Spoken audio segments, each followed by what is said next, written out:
Good afternoon, and welcome to this consultation organized by the Ministry of Education, Technological and Vocational Training to discuss the impact of COVID-19 on the educational institutions in Barbados.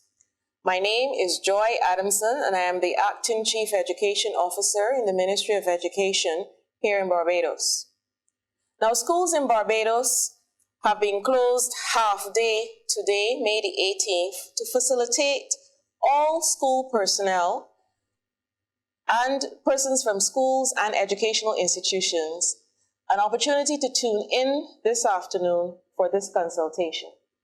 We expect that online we have principals, teachers, non-teaching staff, school meal workers, and maybe the general public, parents who are interested in this COVID-19 affecting our schools and institutions. We have an email address set up for persons where they can post their questions, and this email went live from yesterday. And if you're interested in posting your questions, you can go to COVID-19 queries at mes.gov.bb. Let me repeat that. COVID-19 queries at mes.gov.bb. Questions can also be posted live to the live chat, and we will try to capture and address your questions during this consultation. With me, I have a panel of esteemed individuals. Starting to my direct right, I have the Honorable Santia Bradshaw, Minister of Education, here in the Ministry of Education, Technological and Vocational Training. To her right, we have Dr. Carl Ward. He's a medical officer from the Glebe Polyclinic. To his right, there is Mr. Richard Carter, the czar for the COVID-19 response here in Barbados. And to my left, I have Dr. Darlene O'Neill, Family and Community Health Advisor with the Pan American Health Organization, PAHO. To start the consultation, I want to invite the Minister of Education to address you and to answer your one main burning question. And this question has come from several of you, and I'm going to quote the question that came from the President of Barbados Secondary Teachers Union, Mary Ann Redmond. Please explain the logic that produces the Ministry of Health Directive re the restriction of gatherings to no more than 100 persons and the cancellation of BSAC, sports, vis-a-vis the decision not to close school in the context that students have to travel en masse on public transport, they have to ride en masse to the campus, that they have to move en masse through classes, that students gather en masse during lunchtime, and then as they return to travel on public transport. Minister, why haven't we closed schools? Thank you, Ms. Adamson, and thank you to all of the panelists. Thank you to all who are watching across Barbados and certainly the entire public in the world, who I'm sure are tuning in to see how Barbados, in particular, our Ministry of Education is responding to the issue of COVID-19. Let me just say at the outset that this is not an easy question that can be answered yes or no. Why are we closing or not closing schools? I think we have to, first of all, be guided by the science and the data that exists presently. And from all of the information received from both PAHO, the World Health Organization, our medical teams here in Barbados, Ministry of Health, all of the information points to one single thing, which is that the data does not suggest that our children are at the highest risk. Therefore, in terms of the environment in a school, yes, there are a number of children who will congregate in a school, but you have not been seeing the cases of transmission in those students. I am no doctor, but I lean to the medical expertise of the doctors in a situation like this. And at all junctures in the decision making, we have been guided by the medical profession. We've been guided by the science. The one thing that the government of Barbados cannot do is to have knee-jerk reactions to this situation. And we started our consultation with all of the stakeholders several weeks ago when this was first affecting China, because we were initially impacted as a result of our students in China. And we had a number of consultations with those persons in the medical profession then in terms of what our response would be in the event that this COVID-19 actually plagued our shores. Yesterday morning, we would have obviously been all awakened to the news that COVID was here on our shores. 2 persons would have obviously been confirmed. Again, there are no students that have been, or children who have been identified as being persons who have contracted in Barbados this virus. From what the medical evidence is suggesting, it is still pretty much contained in terms of that those persons who would have come into Barbados, they would have been dealt with at point. And I think we have to be guided as a country in that way. Now, I will also make the other point to you that we find ourselves in a situation where we also can't be reacting simply for the sake of reacting. And we have to look at the fact that in particular in the Caribbean region, in particular in Barbados, our schools and in particular our teachers have become more than just simple educators. It's not a case anymore of just maths and English and administering lessons to students, but in fact, our teachers have become almost like parents and surrogate parents to a number of our children. Therefore, a decision to close a school has far greater implications on the educational system and the social welfare system than people at first might imagine. I remember when we were going through the tragedy recently with the incident at Frederick Smith. I remember a number of the teachers saying that, they were referring to the students during that time, and they spoke of the children as being their children, as being their mothers, being their fathers. Yes, that was in a tragedy, but I think the sentiment that I left certainly with was that our teachers are really providing a service to wider Barbados, and in particular to our students, where they may not be getting a lot of the support within the household. It is for that reason that we will continue to be guided by the science, and we have to look at the school as also providing for most children meals. School meal service, many of us have come through the system. We well know that for many children, school is where you are likely to get a proper and a decent meal, and that is the reality. So when we close, we will close on the basis of the data, of the medical evidence. We will close on the basis of weighing all of the factors and all of the risks that are presented at the time. But we also have to bear in mind that, and I think Mr. Carter can speak to this as well, in terms of in other countries where they closed schools, and it had other social implications on the wider society, not just at the time, but I think several years later as well, because children then are left in the communities and they're left to the vagaries of all kinds of predators as well. So I think we have to look at school, and we have to look at teachers in the context of what school actually is providing. We have to also ask the question, do we just abandon our children when we don't have the medical evidence that is suggesting that our teachers are at risk? I mean, I was in consultation with a principal this morning, and the question was raised by teachers about being concerned that they are at risk because they are finding that perhaps a parent of a child may be a frontline worker at the port, or they may be a frontline worker in the hospital. And they're concerned that the child may bring to school this virus, and as a consequence, they may be at risk.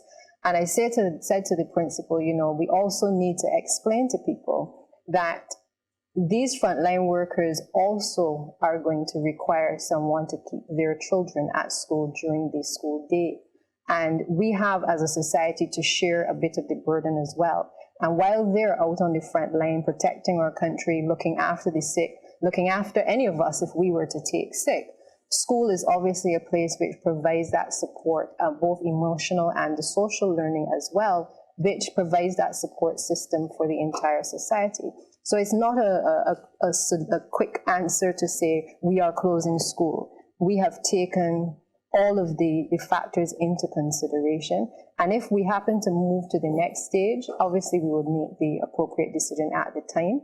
I think the whole point of this consultation is for us to be able to hear what the public has to say, hear the concerns, but to ground as well our decision as a government on the basis that we have to have the medical evidence supporting all of what we do at this point in time. I think if I can weigh in tooth with the doctors, I think the doctors, and they're perhaps more trained, as I said, than I am, but I think they can perhaps allay the fear of the teachers, of the ancillary staff in relation to whether the children are presenting a risk to the teachers. And I think now would be an appropriate time perhaps for the doctor to weigh in, because I think if we answer that question, I think there would be a better understanding of whether we should be closing school immediately because we have had 2 confirmed cases of COVID-19 identified in Barbados. Okay, thanks for the question. I will try to split it into 2. I'd say, first of all, we are at stage 1 of this pandemic as far as Barbados is concerned.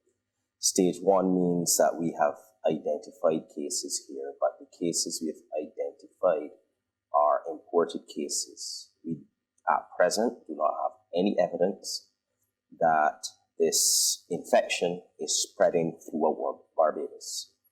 What we are doing now, because I'm sure everybody wants to know what we're doing now, basically, as the Minister of Health would have said, or Health and Wellness would have said yesterday, we are contact tracing, we're finding all the people that may have been in contact with those persons and making sure that they're appropriately checked or quarantined as necessary.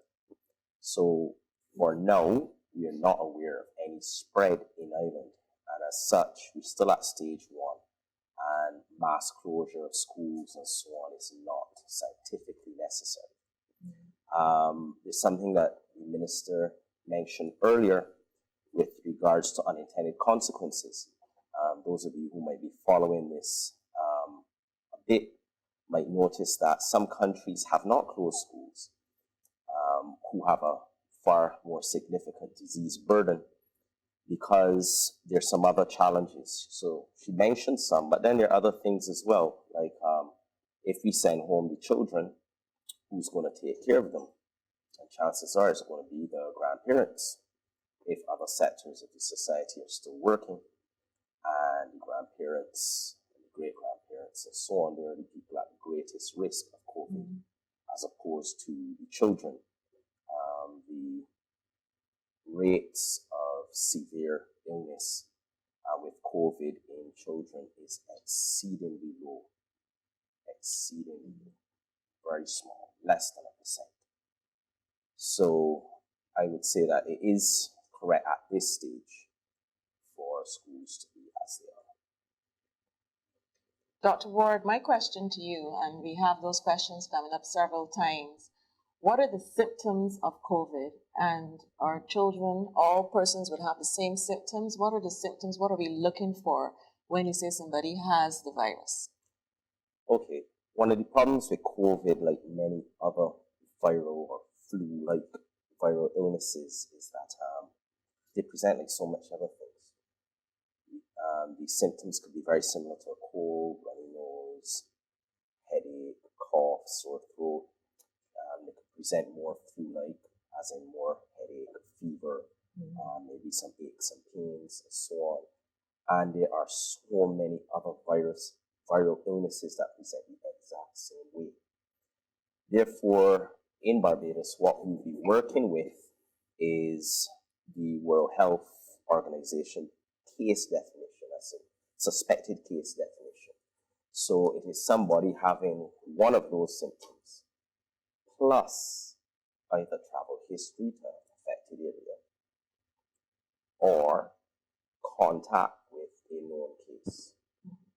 Or also another thing to add in there would be if the person was being treated for something else at an institution that was also treating people with confirmed COVID.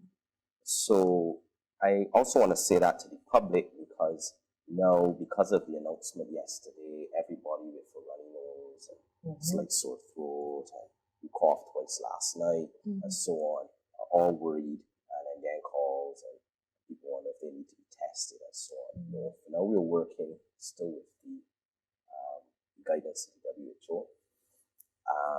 Down the road, God willing, it won't happen, but down the road, if we moved up to a different stage in which COVID was spreading throughout the population, then our local case definition might change. But for now, that's the UK's definition. And you asked something about children, and I think we lost that.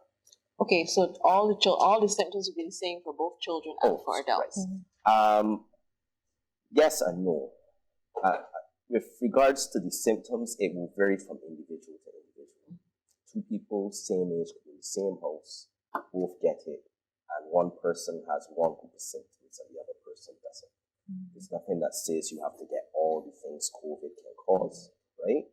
Most people, and this is across the spectrum, will have very, very mild symptoms.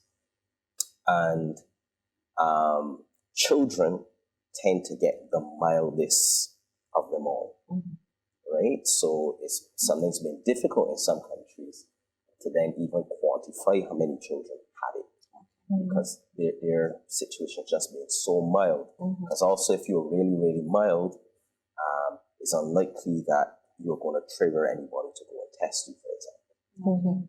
The other thing, Doc, is I think I want to just weigh in here as well. I have had the challenge over the last couple of years with school closures, and we've had to close schools for a number of reasons: environmental, burst pipes, issues with water. I have no hesitation in closing school and speaking to the Prime Minister of Barbados and the Cabinet of Barbados about the closure of school in light of COVID. But what I believe I have to do, as I do in all instances, is deal with the data and the science behind why we close. If we have environmental issues in a school, what do? We bring in the Labour Department, we bring in the health inspectors. They are the ones that guide the Ministry of Education in every scenario as to why we take a decision in order to close. I am also on record as taking the position that where I do not know, or where the professionals do not know what is the cause of an environmental problem, that we move to closure until we can find a resolution to the problem. Now, I perhaps am more compromised than most, or I'm in a category of having been immunocompromised, having suffered with breast cancer the last year. I come from a position of I had to take precautions, and I think that's the message that really needs to go forth to all persons in education and to the entire public. We have to take precautions. We know what the risks are, but what we're saying as a country is we're not at the stage where the students are going to expose all of us to this virus. We're not at the stage where there needs to be panic. We're not at the stage where there needs to be fear about the condition. When I was going through my treatment, I made sure I had sanitizer. So in this environment, all of us have to make sure we have some sanitizer. We have to make sure that our schools are equipped with the necessary items in order, the supplies in order to make sure that children can wash their hands, that the teachers can wash their hands, that persons using the premises have the comfort of knowing that they are cleaning, and they're cleaning in an environment where they are safe. Those are the things that we have to do. But what we must never do is panic. Even if my blood count was low, I was told there's a risk if you travel that because of being immunocompromised, you have to be careful. So what did I do? Again, took the sanitizer and I cleaned my hands, and I took the necessary precautions while I traveled. It didn't mean that I stayed away from Barbados, and I think most of you know I continued to work throughout treatment against all the odds. And I think that's the general message that I would want conveyed to persons who are fearful or wondering, what are we going to do? When are we going to do it? We will act responsibly as a ministry, as a government, in ensuring the safety of Barbadians. But I think you have to bear in mind that we have to be guided by the science and by the data. And unless that changes, or unless our conditions change, then it is not prudent for us to be able to take those steps at this point in time. Yes. Going back to the evidence, we looked at the evidence and we compared, for example, Hong Kong and Singapore on closing and being closed, and there was no difference in the behavior of the disease in the country. We even went back and we looked at the H1N1 and the ones that's close to the one that did, and there's no change, drastic change in the behavior of the disease in the country by closing schools. Plus, then there's the other challenge of the fact that if you close schools, there's all the disadvantages we said before. The child will close. You cannot guarantee that the child will not congregate outside the schools, like they meet their friends and stay. So whatever we were trying to impact on will not happen either. So just to add to what you said. All right. We have some questions, and I want to interject these questions in between the discussion. And from Jacqueline Hines, there's a question about the age of our teachers and the age of our school meals workers. How does your ministry, through the Ministry of Education or the guidance of the Ministry of Health, address teachers who are in the critical age range, 50 plus, or who have comorbidity, so that they are compromised in some way. And this will also be extended to our school meals workers. A lot of our school meals workers are over that age of 50. I don't know if the minister or Dr. Ward would want to address that question. Let me just say, we have identified a number of our workers in the system who are in that at-risk category. I think the general age was 70 and over that the medical profession has said, but I think when the Prime Minister last spoke, we recognize that within the teaching profession in particular, we have a number of persons in that 60s to 70 and up age group. And so we basically have said where those persons obviously have had a pre-existing condition and they are obviously in an environment where they believe that they may be at risk, then they need to let us know so that we can take the necessary steps in terms of guiding them in relation to issues of sick leave. So the ministry is understanding. I mean, this is not something that we have ever had to deal with before. What we've been encouraging is where persons can work from home, that they're able to work from home. I mean, we've been setting up the whole thing, and I'll come back to that later in relation to our schools. But we've been taking the steps because we understand from what we've seen overseas as well, that we have to find different ways of being able to interact with our staff. And we have to take into consideration that those persons who are in the at-risk category, that once we are apprised of the relevant information about their condition, that we will take the necessary steps to protect them as well. Doc, to follow on to that question, if you are told to self-quarantine yourself and what medications do you take, how do you treat yourself? Because I have a question here from Shirley Worrell, who says that she's allergic to the ingredient in Panadol, acetaminophen, which is a lot of persons telling to actually take. What medication is safe for her to use? And she's a 52-year-old female who is asthmatic and has seasonal allergic rhinitis. How do you answer that question? All right, well, first, just want to deal with something because there are two different types of quarantine or isolation. One would be the person who is ill and is a suspected case, or the person who's in contact or who just traveled and they're not actually ill. So the person who's not actually ill in any way doesn't need to take anything. It's just stay home during those 14 days and keep track of your temperatures and let the Ministry of Health team that's following you up and your doctor know whether anything has changed, right? For the worse, obviously. So if somebody's allergic to Pan, what is the medication? So if they're allergic to paracetamol, depending on what they're taking the paracetamol for.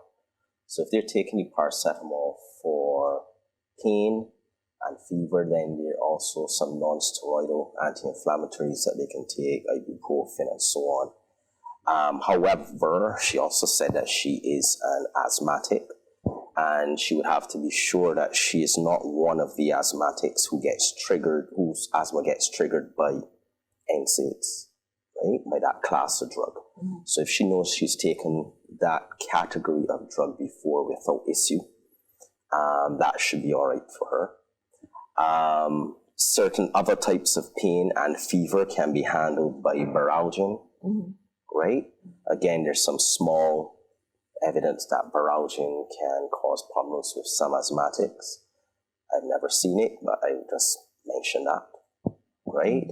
But most importantly, you deal with the physician who knows you, who prescribed your medicine, who knows all your issues, what other comorbidities you might have, allergies and so on. But there are things out there a person can use. So, Doc, you're recommending that if you suspect that you have COVID and you're at home and you know that you're allergic to these things, you should be calling into the hotline for the Ministry of Health, 536-4500. I think everybody should know that number by now. And you should also be consulting with your regular physician as well. You don't have to go into the office, but you can possibly just call them. Okay. All right, thank you. We have with us the czar for COVID-19, Mr. Richard Carter. Richard, can you share with us, you would have had experience in other territories, to tell Barbadians why they should not panic for this virus? My most immediate response would not actually be based on having gone anywhere. It would be simply that panic does not help. Mm-hmm. And in fact, there's evidence that panic actually harms rather than helps. Mm-hmm. But in terms of experience in other countries, I believe one of the reasons why the Prime Minister has asked me to take on this role is that I was on the front line, and I definitely mean on the front line, not simply there, of working with the Ebola epidemic in Sierra Leone. I was there for 4 years. And my responsibility was in social mobilization, behavior change communication, and we provided also support for quarantine, people who were in quarantine, to ensure that they basically were able to comply. The evidence that I have from working in Sierra Leone as a sociologist is that there were loads of consequences of the actions that were taken that fell outside of the narrowly medical. And actually, we saw evidence of serious abuse, teenage pregnancy rates, particularly among school children, almost tripled during the period when children were away from schools. There was heightened evidence of sexual and other types of gender-based violence as a consequence, again, of children being in exposed environments. But more broadly, we saw panic behaviors that actually interfered with our capacity to manage the epidemic. And I think that Barbadians have been distinguished in their history by being disciplined, orderly people. We have seen some evidence over the past couple of days of behavior that has followed what has happened in other metropolitan countries. But if we look at some of the things that have triggered those behaviors, we see at the very same time that you're trying to avoid masses of people in one place, decisions being made to repatriate or causing people to repatriate in huge numbers at the same time. And I've seen photographs of O'Hare International Terminal, for example, with thousands of people crammed together for over 4 hours in a enclosed space, in obviously close physical contact with one another, without any screening or testing, because this is actually before they get to the port health, in an environment which is going to cause the very problems you're seeking to avoid. Mm-hmm. So the long answer to the question is that panic is unhelpful, mm-hmm. and it actually has created instances where we've seen direct damage to our capacity to actually respond. Mm-hmm. We are currently at stage 1, which means that there have been imported cases. There's no evidence of local transmission. If there becomes, and we suspect it might happen, but if we get to stage 2, which would be a stage characterized by evidence of local transmission, so someone without a travel history getting infected, then obviously the whole picture changes, the whole scenario changes, the response changes. And this is already planned out and plotted out by the emergency operations team in the Ministry of Health and the government of Barbados. Okay, all right, thank you. Minister, we also have questions coming up over and over again about the Barbados Secondary School entrance examination and what will happen with what we term the 11+. Can you address that? Yes, it's probably the second most asked question that I have certainly received in the last 24 hours. The exam is scheduled presently for the 5th of May, as the czar would have indicated, Mr. Carter and others. The situation is so fluid right now that the most that we can do is prepare in the event that there is community transmission. And therefore, that will obviously impact on our ability to conduct the examination on May 5th. So what we have looked at is staggering the exam, because we have control over that particular exam because that is run locally. And we've looked at being able to stagger it in the initial stages by 1 week, and then we will continue to stagger depending on what the medical evidence suggests and what the advice that is given would suggest. So long as the schools continue to remain open, I know the tradition has been for the teachers to basically allow students to come into the school during the vacation period. And we're mindful that, there's some teachers who will want to continue that. Some of them have already expressed that they would like to be able to continue to work with the students in preparation for the examination. And our responsibility as a ministry is to make sure that that environment is as clean and as sanitized as it possibly can to allow for those students to be able to come back in.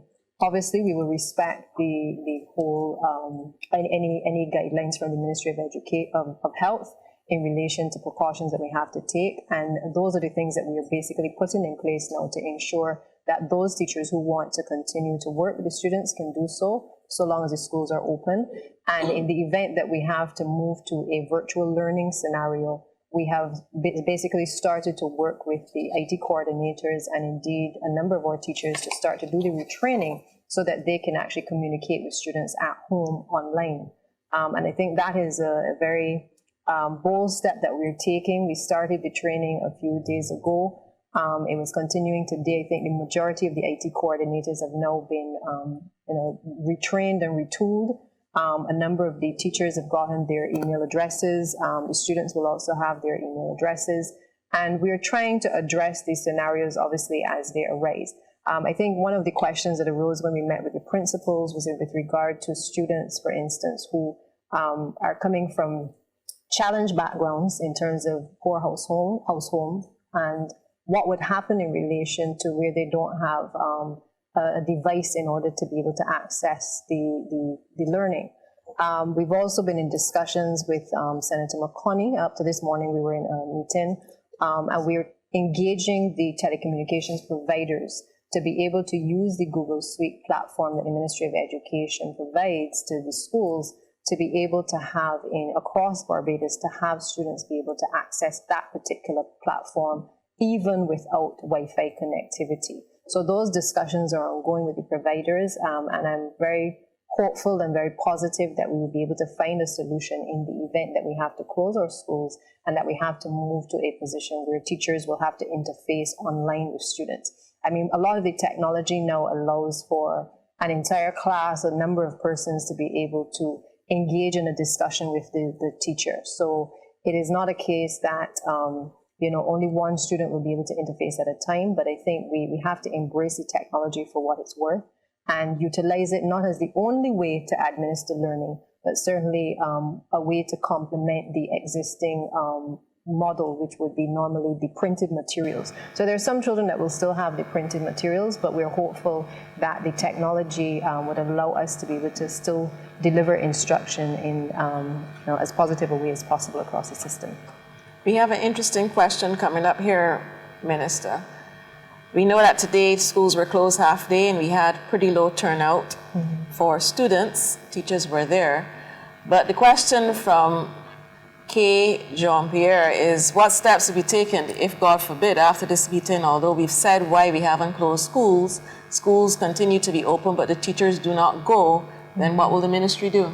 Well, I think that's a loaded question, because we've had situations where we've spoken to Ministry of Health, we've spoken to Ministry of Labour, we've eliminated all of the reasons for allowing persons to return to school. And for one reason or the other, sometimes persons decide that they don't want to go. And so we've had to grapple as a ministry sometimes where the students are there, parents have dropped them off, but then we don't have the teachers because they have formed the opinion that the environment is still not safe. As a consequence, we've had to close school. It would not have been our first option for all of the reasons that we've been outlining here, but we've been forced into that situation from time to time. I would hope that coming out of this discussion that, people are sensible in terms of making decisions as to whether to withdraw their services. I think, the science and the data suggests that the teachers are really not at risk. I think it would be fair to say that they're probably safer in the environment with the children than they are in relation to being with adults. But the fact remains that we have to be guided sensibly by the information that exists. So at this stage, I would say we would have to we'll put systems in place, but if for any reason there is closure as a result of a withdrawal of services, it would not be because we haven't followed the stages or the medical evidence that has been presented to us. And I would appeal to teachers again to take into account that you are more than just educators. And a lot of these children really are relying on us, and I say us because it's all of us as stakeholders, to really do the right thing. Again, I will not put at risk the teachers, the students, administrators in the school environment if we have information to the contrary, and that you will be placed at any great risk.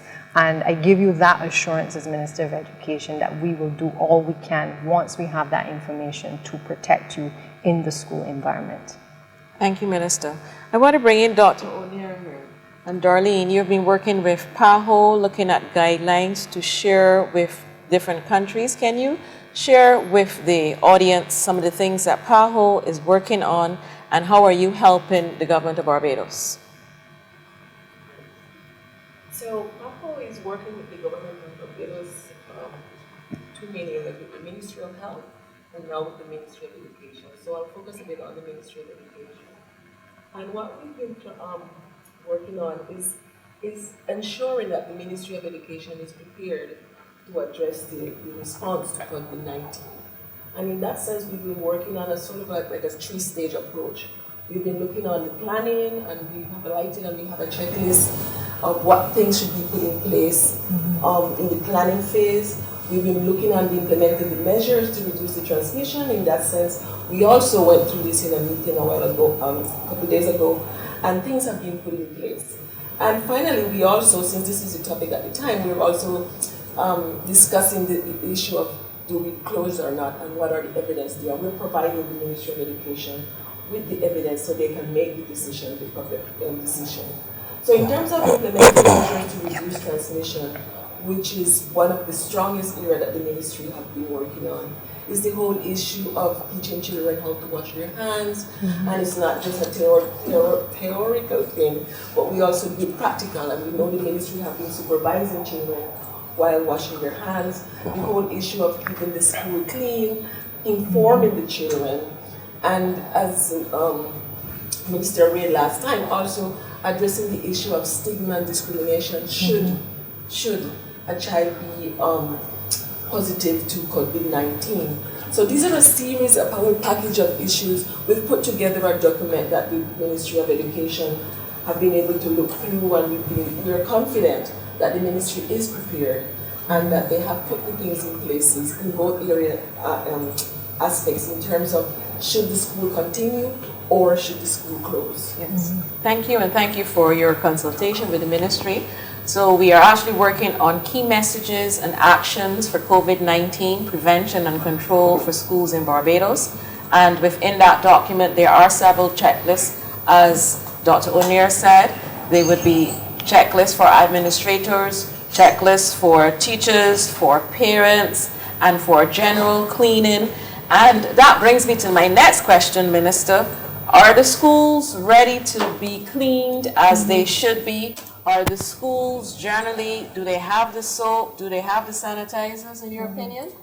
Well, let me go back a bit, because I think I have to be fair and say that in many cases, the products were not necessarily deployed in the best way. And I guess that has been cause for concern from some parents, even some teachers, even some janitors. We have, since this virus has been confronting us, we have looked at our resources, we have ensured that we have deployed across the schools the necessary hand soaps to ensure that within the bathrooms that the students are able to wash their hands safely. The tradition has been that with the toilet paper, and I want to just spend a little time on this because I think it is important that people understand that it isn't a situation where the ministry doesn't want to provide things, but we are dealing with an environment where sometimes when the things are actually provided, there has either been wastage, there has also been damage in terms of property.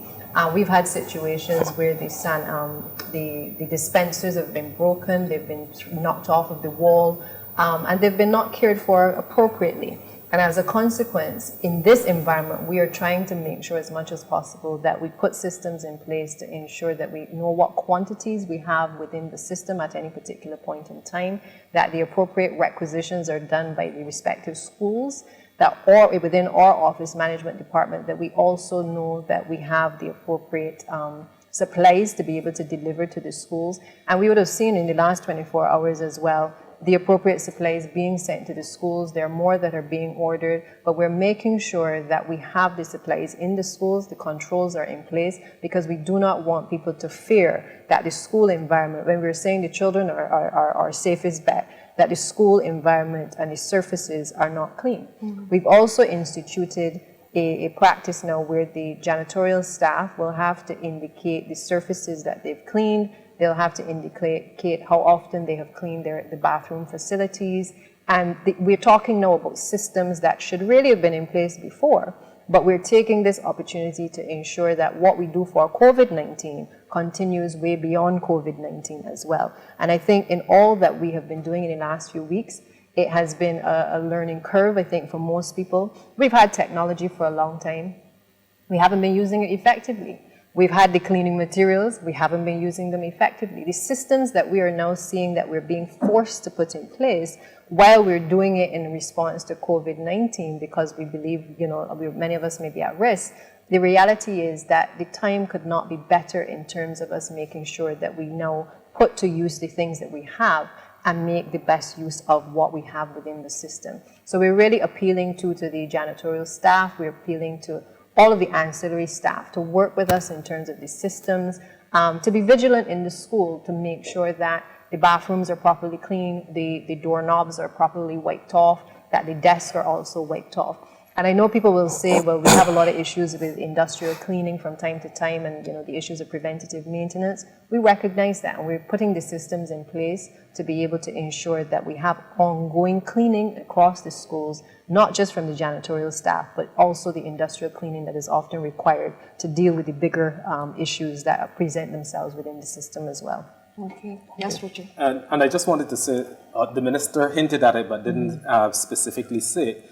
There are a number of positive unintended consequences that can come out of this.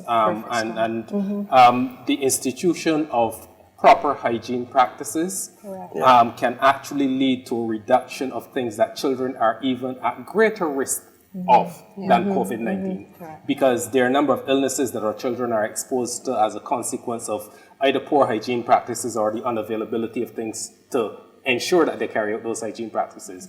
I would reasonably expect a reduction in some of the things that children are commonly complaining or presenting with as a consequence of following some of the practices that even in my middle age now or old age, I can remember as a child learning the nursery rhymes about washing your hands and so on. Baby, wash your hands, wash your hands, Exactly. wash your hands. Even before that one. Okay.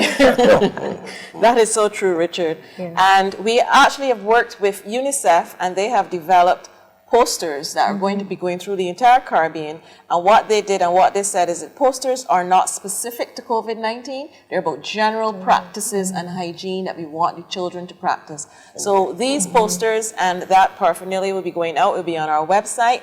We're also printing them. We'll be sending them to the schools as well. Dr. Ward, I have a question for you from N-Tel. I am a teacher of a nursery class and a mother of 5 young children. My students are not aware of proper protocols, and even when you teach them, it takes them a while to grasp certain concepts. Sometimes they walk up to you and sneeze right in your face. How do I address these questions? Most stores don't have face masks at this time. How am I, as a teacher and a mother, to keep myself, my children, my students from becoming ill? Well, that's a loaded one. Well, that's a hard one. Because all you can do with the small children, whether they're your children or they're children that you are taking care of, is just like the nursery rhyme and stuff, just keep teaching. But that doesn't stop children from still not listening or deciding to do something different. And particularly if you're a teacher, you might have a group and you might teach them and they might be doing what they have to say, what you say, but then, a new child comes in the class and it's a start over for that person. It's difficult. For now, again, we are at stage 1.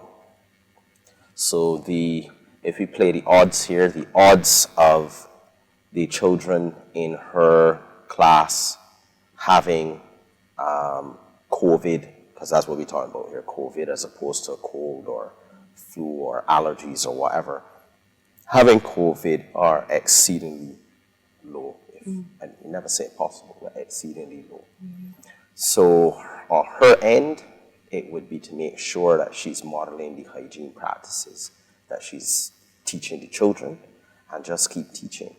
Now, let me not say when, if we were to progress to stage 2, then things like nurseries and schools and all that stuff would then, that would be a different sort of conversation. What about this whole battle about mask and wearing mask, and should I have mask available?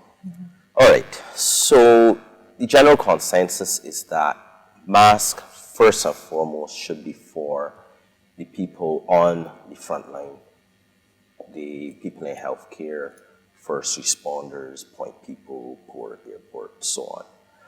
And for the average person, they do not make the sort of difference people think that they make. So, for example, it's hard in many of these other countries to find now everybody knows about N95 masks, right? It's extremely hard to find them. But what a lot of people don't know is that your N95 mask has to be properly fitted, or it's no better than a surgical mask or some dust mask that you buy from wherever. Because if it's not properly fitted, and when you put the mask on, shouldn't have my hand in my face, should I? Right. When you put the mask on, and there's air, yes, and you can get air coming up and fogging up your glasses, or you feel air coming down here, or the mask isn't like sucking in, and so when you're breathing, then it isn't fitting properly, and it's not really serving the purpose that you think it is serving. Now, if someone in the public was to have some masks, and we were at stage 2 or more, and they wanted to use the mask, then I would say if you were to use it and you had to go somewhere in public, say you were going to the supermarket, or you were in a category of worker that still had to go to work or take public transport or something like that, then yes, wear a mask if you have it. And in that case, normally a surgical mask would be sufficient, and not the fancy N95 mask, which, as I said, not really going to help you anyway if you haven't, if it's not fitted properly. I mean, individually fitted. Okay. Sorry, yes. I also wanted to say that not just that they're not helpful, wearing masks improperly can cause more harm than good as well. Get more risky. Because, first of all, they can create a false sense of security. Because many people will have to adjust them because you're not accustomed to them. They automatically do what the doctor just did when he was basically illustrating. Their hands go exactly and directly to their face. When they're taking them off, they very often take them off improperly. So the simple wearing of masks is sometimes a situation where it can do more harm than good. And frankly, if I'm in a situation where there's someone sick around me who's coughing or sneezing, I would give them my mask. Because, again, because it is droplet spread and spread by sneezing and coughing, I am at greater protection if they are wearing a mask rather than I myself. Yes, exactly. Very good point. If I may, one other thing too is that, particularly at times like this when these things are short, what people would then go and do is go and make the mistake too of reusing masks for prolonged periods.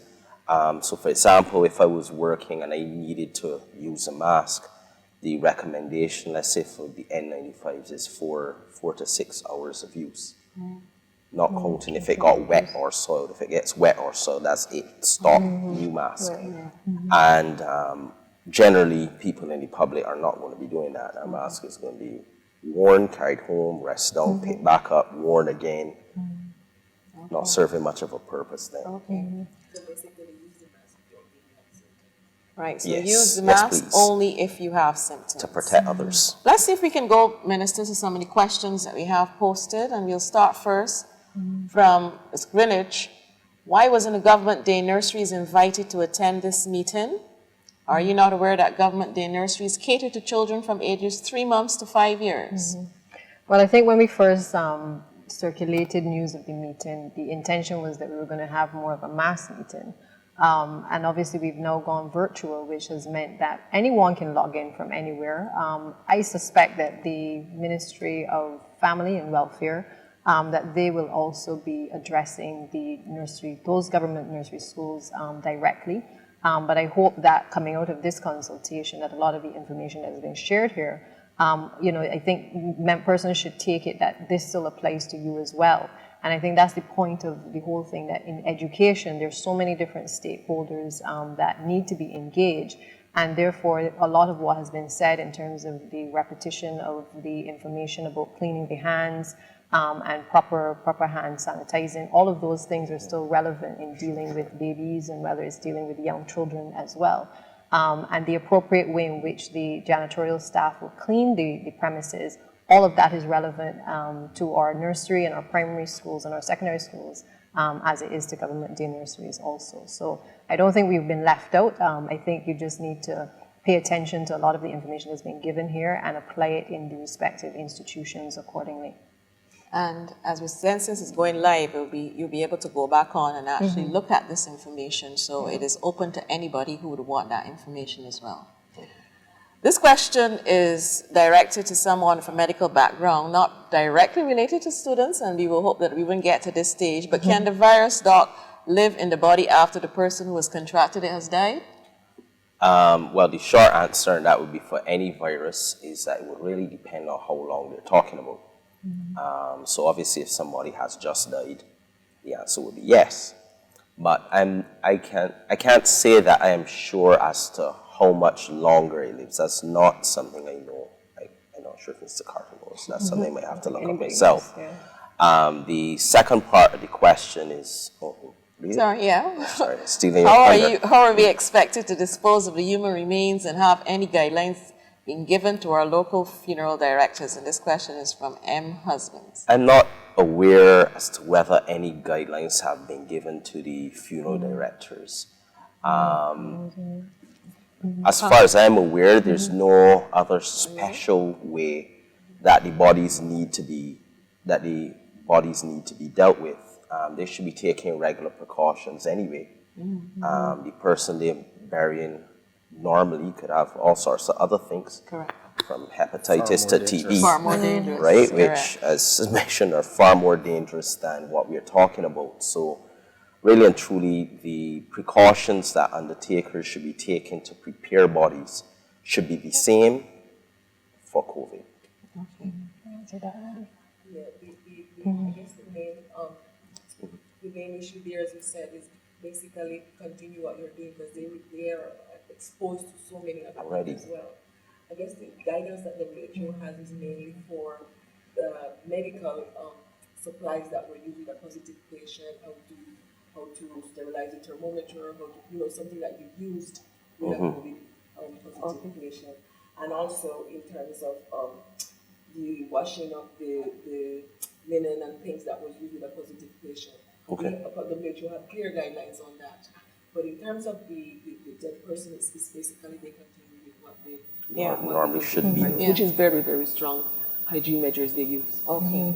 Right. So, and that brings me to the point, Dr. Oniera, that anybody who wants information at all about this disease can go to the WHO website. They have a wealth of resources there that you can actually go. A lot of checklists, a lot of information is up there, regular updates. So anybody who's interested really in additional information, that is one site that you should be following, and be very careful of what you're seeing online, what you're seeing on the social media, and just believe the reputable sites, WHO, PAHO, we have CARFA, we have the Ministry of Health, and these are areas that you should be using. Right, Richard? Quite. I give the analogy, if I go to my doctor and I'm feeling ill and he gives me some advice about what I should do, and I leave the doctor's office and go around the corner and my mechanic or bodywork man is giving me some alternative advice, I know whose advice I'm following. Exactly. And we're seeing a lot of people ignoring the advice of the experts who've been working and studying this for generations and generations of evidence that has been built up, and following things simply because other people are doing them. I know who I'll be following. Okay, very good. I would appeal to that because there's so many fake news now that is actually making things worse. People are making so drastic decisions and so unrealistic decisions based on fake news. I would clearly appeal, use reliable sources of information before you make your decisions. And if I may as well, one of the things that comes to many of the groups or whatever I'm in on WhatsApp, you'll be seeing a lot of these things saying, Doctor, this person from this place has said such and such, and it's normally rubbish, honestly. So please ignore it, don't follow it, don't forward it, don't read it, delete it, ask the person who sent you it to desist from doing so, and then go to reputable sites. Most times if you check, that person doesn't even exist, right? Made up, and some people get their kicks out of putting nonsense in social media, trying to see when it comes back. See if they get it back, like old chain letters and stuff. And, you know, avoid it, please. We have a question about ports of entry, and I know that our ports are still open and persons are still coming in. Mr. Carter, are we testing everybody that's coming through the ports of entry? So first of all, let me, I apologize that I may actually have caused a delay in this meeting because we came from a major consultation with private sector stakeholders around issues related to the ports of entry. So apologies on behalf of myself and others who might have been there who might have caused a delay. The question about ports of entry, not everyone is tested, so we need to make the distinction between screening and testing. Correct. Every person entering Barbados, the directive has gone out. Every person entering Barbados is screened. And that screening involves a check of their travel history, which is either voluntarily given or is available through the electronic passport, which will tell you. So their travel history is checked. Everyone is temperature checked as well. So anybody who is having a fever will be, or whose travel history suggests or exposure suggests that they may have been exposed, is referred to Port Health. And so that is the screening process. Testing is used if someone is presenting with symptoms. So if it's a combination of your travel history or your exposure and symptomatic, that is the point at which you test. And basically the testing is, fortunately for us here in Barbados, as I said in another forum, the testing is available through the Best Dos Santos lab. The results are available in a couple of hours. There are many countries in the Caribbean and elsewhere that do not have testing facilities available and have to wait for days. And the fortunate thing in these two cases that we identified is that the results were available within a couple of hours, which allowed us then to go on with our process of contact tracing and identifying all of the contacts that that person has had, because that is the critical step in breaking the possibility of transmission. Okay, very good. Minister, you spoke earlier about the G Suite and online teaching. Are we assured that our teachers and our students have the devices and have Wi-Fi available for them to actually be able to access this online teaching if we have to move to that stage? We've been doing the assessments across the schools to determine which children have and which children don't. Just a few months ago, I think people would remember that I had made a case for the use of open EMIS to be more widely used across the schools. And at that point, we were able to identify a number of tablets that had been lying at a number of schools for too long. I believe a number of those have been deployed to the teachers in particular to be able to allow them to have accessibility. Do we need some more? Yes, we do. And I will take this opportunity to make a call that if anyone out there wants to donate to the Ministry of Education to assist us in that plight, we would love you to do so. But as a government, we've been exploring the possibilities as well of being able to have tablets in the hands of all of our students and teachers as well. And that was even before the whole COVID-19 virus. We've been looking at the cost implications. We've been looking at how do we ensure that the technology is used in the widest possible way in the shortest time frame as well. to be able to help students to continue learning at home and to also be in communication with their teachers as well to complement what is being taught in the classroom. So we are assessing. I know as the IT coordinators are going through the motions right now in terms of retraining and retooling, they're also trying to identify across the schools which students might be impacted so that we have a better understanding. And I think then we'll be able to make an assessment and determine how we proceed from there. Okay. I actually heard somebody in another program encourage persons, if you do have Wi-Fi at home, rather than have it locked, to open it for those persons who might not have access in their neighborhood, that they could actually get access to Wi-Fi. And that's why I've said before that we are looking at the Google Suite platform that we're using from the Ministry of Education. We're in discussions with the telecommunications providers to be able to allow that platform to go to the devices, once the students have the devices, to be able to go to those devices and have that without Wi-Fi connectivity. So again, you're trying to work with all of the technology providers to be able to find solutions in a climate which really has been unpredictable for the most part, and a future that really right now is a bit uncertain as well. But we are working with all of the partners, and there are a number of people who have asked to help us as a ministry from across the region, across the world, even Barbadians as well who are involved in IT, and I just want to take the opportunity to thank them as well for stepping forward to be able to help us as a ministry to offer solutions in a crisis and a climate like this as well that we're experiencing. Okay, very good. We have another question, and I think this is for the minister. If a parent decides, although we haven't closed schools, to keep their child at home for the remainder of the term, would a back-to-school certificate be needed when that school is actually reopened? It is not advisable that you keep your child at home based on what we've said here today in terms of the evidence. The children are not at any greater risk unless you have other factors upon which you're making the decision at this point in time, which are unknown to us. Then I would not advise, and I think the medical team as well would not advise that they keep the child home for the remainder of the term. Now, I just want to put on a record that we are well aware as a ministry that we're near the end of the term. And the end of the term often does not yield much in terms of tuition, and those are considerations, and I want to put that on the table, that the ministry and certainly myself, and I will be putting it to cabinet as well, that we are mindful that not a lot happens at during this period in terms of the last week. Would the time be better spent for us to close school this week on Friday and make a determination that next week we're going to spend time with the teachers dealing with the acceleration to get to the virtual learning a little bit faster? Perhaps that might be the decision. But at this point, it's not going to be driven in terms of a decision on anything other than medical evidence in terms of a full closure or a determination being made that our state of readiness within the schools is not quite where we want it to be. So if we need to take that time, I will come back to the public and indicate we will take that time as necessary to allow us with our partners to be able to ready the schools to be COVID ready for the break after Easter. But at this point, we are led by the medical evidence again. Okay. Yeah. And to ask Griffith, has consideration be given to students with underlying health issues?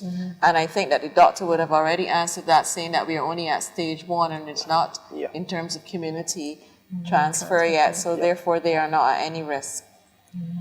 The question also comes that we talked about the Barbados Secondary School entrance exam, the 11 plus. What about CXC? What about CSEC, those persons in 5th form, those persons in 6th form pursuing CAPE? What is the ministry doing in preparation for if there has to be further closure? Right, so we have, just like with 11 plus, but it's a slightly different, we don't have the same control over the CXC as we would over 11 plus. And for that reason, obviously, there are other countries who have been impacted and impacted with community transmission. So discussions are ongoing presently with CXC, within our ministry as well, to be able to look at whether there will be changes to the dates, to be changes towards how the examination is actually sat as well. So there again, it's a very fluid situation. It's one in which, we've never had as a region to have to deal with this, but we appreciate that it will impact on students going off to university if they are waiting on results and they're not able to even do examinations. So we're mindful of that, but I think the comfort, I suppose, we may have to have at this point is that the international community has also been impacted. And a number of our students will be going off to whether it's China. In most cases, they go to America, they go to the UK, they go to Canada. I mean, these are our realities, and all of these countries are obviously responding as well to dealing with their own students. So I believe that there will be allowances made if it does continue to impact the entire world and certainly the rest of the Caribbean. In the fullness of time, we will all know. So I think we need to just make sure that we can get the learning done through the use of technology so that teachers can continue to be able to deliver instruction and students can continue to learn without the concerns. I think too, Joy, a number of our students who were in China, when they returned as well, that was how the instruction was being delivered. And we saw that being rolled out with our students who were basically on the front line in China a few months ago. Obviously, in some cases, we are still waiting for classes to resume and for the situation to basically return to normalcy. But these are things that we will have to come to with a position when we have more information in terms of how the overall impact is impacting us across the world. Okay, correct. T. Waterman, we have a question as it relates to children sharing desks and sharing benches and the whole thing about social distancing. We have not gotten to that stage yet where we actually have to separate where the children are sitting. They talk about spreading out your arms and doing that social distancing. We're still at level 1, so we will just continue to tell our ancillary staff, our janitors, to continue to do their cleaning and to sanitize. I know that a lot of schools, they do that in the morning, and they just have to beef up that cleaning as we move through. I've had this question asked of me, Minister, and Doc, you could probably answer it, where children and their parents are traveling, even like now, and persons are asking if they should come back to school or if they should stay away for the 14 days, even if they were not told to quarantine. And some people feel very threatened, especially if they hear that the States, you have a high number of cases now. In the UK, we have a high number of cases. What risk is posed if we allow these children to come straight back into school? Okay, well, what I would say is if someone was in one of the areas of concern to the Ministry of Health at the time, because one of the things that's happening is that different countries or areas or regions are being added to the list or concern areas every day. And what happens is, say today a particular country gets added on and somebody came in from that country a week ago, then somebody will say, oh, but this person was from wherever, but not looking at the time between the decision for which countries require quarantine and when that person actually came into the country. Now, with that said, if the person came from one of the affected regions with local transmission during the time frame that we were going to be quarantining that area, then they should not be appearing at school because they should be quarantined somewhere. Okay. Right? They should have been screened and they should be quarantined somewhere. Right? If there's any doubt on the part of the staff of the school with regards to whether a process was followed or was not followed, right? The Ministry of Health is there for you to ask, to ask a question, right? And we would be able to say, don't worry, we went through this, or God forbid we were to say, oh, there, we don't know. But Ministry of Health is there for the particular school to ask. Okay. Yes. I also wanted to say from a social point of view that we also have to be very careful with things like stigmatization Yes. and finger pointing, because again, there's huge amounts of evidence of the harm that is done by that. And a reasoned approach is to approach the Ministry of Health or the Ministry of Education if you have a concern. But the calling out, the identification, the avoidance of children who you have suspicions about, that would probably be more dangerous than the risk that is posed by that child. Agreed. Let me just add as well, we've taken steps with consultation with PAHO as well in the Ministry of Health to look at within the schools if children did present with symptoms and there was suspicion or concern, rather than, as Mr. Carter is saying, you know, singling out that child and allowing the child to be subject to stigmatization. We want to make sure that we have an isolation space within the school. And obviously then take the necessary measures. I think we will have some masks for the child, as you also said, to ensure that if they're sneezing and coughing and stuff like that, that it isn't transmitted onto the adult as well or to other children. But those are things that the measures we were putting in place within each institution to ensure then that the relevant authorities are contacted, that they can inspect the child and check to make sure that there are no symptoms. And then obviously contact the parents. But we're very concerned because we've heard the stories, you know, somebody starts to cough and, you know, everybody becomes very alarmed. And that's just, it's natural in an environment like this where there's so many things circulating on the internet that are causing people to be fearful. But I think we still have to remember these are children as well. And, you know, they're looking to us for guidance and for leadership. And above all, we have to be able to provide that leadership for them as well. So how we react, other children are going to react, other staff are going to react. And that's why we took the first step to brief the principals of the institutions, because leadership does matter. And leadership is going to be key in talking the country, as the Prime Minister has so wonderfully done thus far.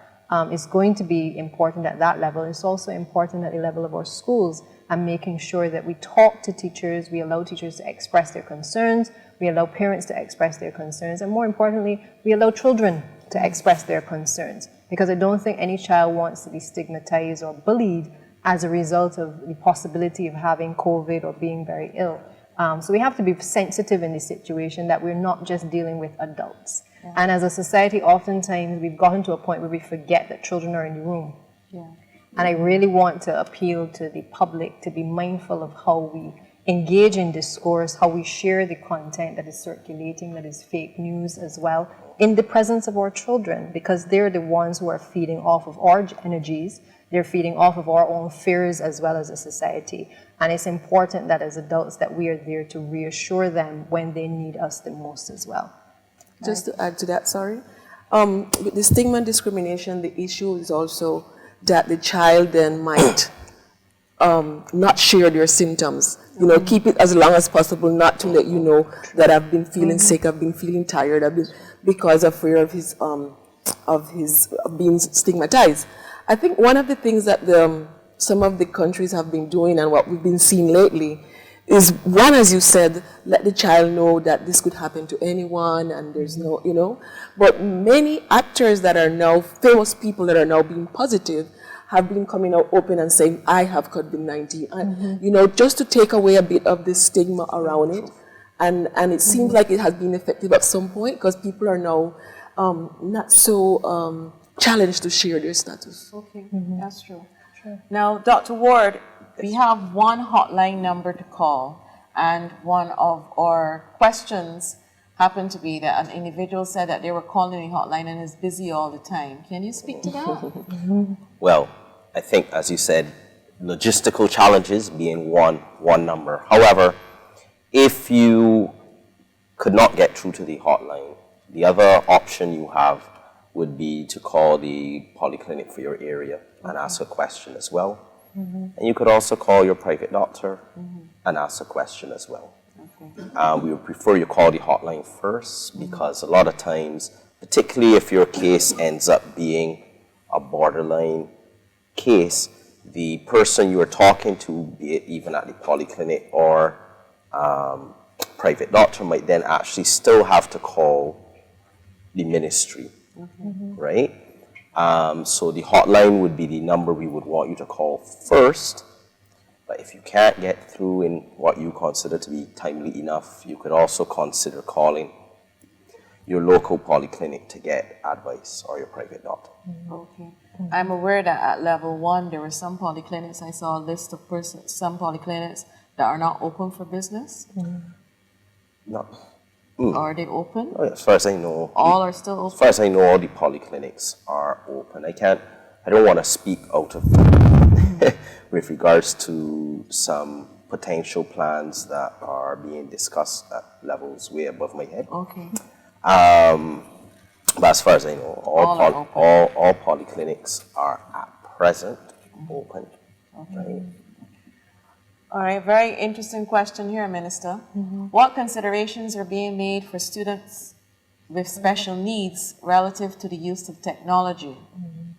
Also, the Minister spoke to the BSSE being staggered. Can you please provide greater clarity on this process? This is from L. Carter. Okay. Mr. Carter, not this Mr. Carter, but Mr. Carter who has written it. I think we have engaged the principals, first of all, from these special needs institutions, because we wanted to speak to them about how technology as well would be utilized within the special needs institutions. You would be surprised, I think, as well, that already there is technology in the special needs institutions to be able to deliver instruction to students. And that will certainly be able to continue. Obviously, at this stage, it will be compromised if we have to move rather to the next stage where there's community transmission. And we are obviously grappling with how we will deal with that. But we will try to use the technology as much as possible to be able to continue to deliver instruction to our special needs students. In relation to the staggering, I'm not sure how much more clarity I can provide. We have control over the examination date. Obviously, the examination date will be changed or staggered in the event that we are ramped up to a different level, and other considerations then start to play out in terms of community transmission, because then that is the point at which gatherings, obviously of smaller sizes, will then have to be taken into account. And we would not want to put at risk the general population, in particular the invigilators and stuff who have to preside over the examination. So I think those are all considerations that we will engage with the public on as the goalposts start to shift, and we will keep you fully apprised of the situation. But as of right now, as of today, at this particular time in the afternoon, the dates remain as scheduled for the common entrance exam. Any changes we will report obviously to the general public in terms of any staggering of dates. Okay. A medical question for you, Dr. Warren. Yes.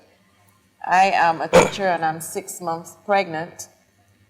Can I, well, this is for you, am I at greater risk? And then for the minister, can I be teaching from at home? No. Last time I looked, I cannot remember seeing any greater risk to pregnant women or unborn children. That doesn't mean that you don't try your absolute best to keep such individuals safe. But I would say, especially right now, again, at the stage we are at, I don't think there's anything needs to be done more than the things we talked about already: hygiene, hand washing, avoiding individuals, I say, with cough and cold or whatever. I can't really say there's anything more that that individual would need to do at this point. I agree with you, Doctor. I think it really comes down to being armed with the information. The education is very important, because that's how we make wise choices. That's how we make proper decisions. If we don't have the information, then we are going to be scared. We're going to think that people are putting us at risk and putting us in an environment where our health is compromised and the health of an unborn child. But I think, again, we have to stick to the facts. And the facts are obviously showing that persons, the transmission in relation to an unborn baby is obviously, there's no data to support it. So I think I would advise, yes, if there are other concerns in terms of any trouble with the pregnancy, certainly information can be relayed to the ministry and perhaps with a medical certificate indicating what those other challenges may be. But as it relates to COVID-19, I don't think at this point in time that we would be open to obviously accepting a position to move towards that for this individual. Plus, during her antenatal, she already has a clear care that she has to take, and she won't need any additional at this time, and especially at the stage that we are. I just wanted to add a bit also on the issue about the special needs school.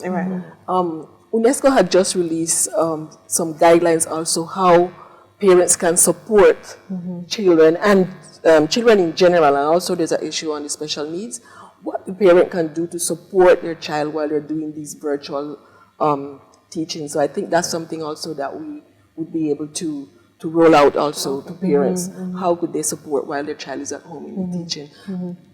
Okay, one of the things in the ministry that we intend to do is to make sure all this information is online on our website so that persons can also go to the ministry's website and get this information.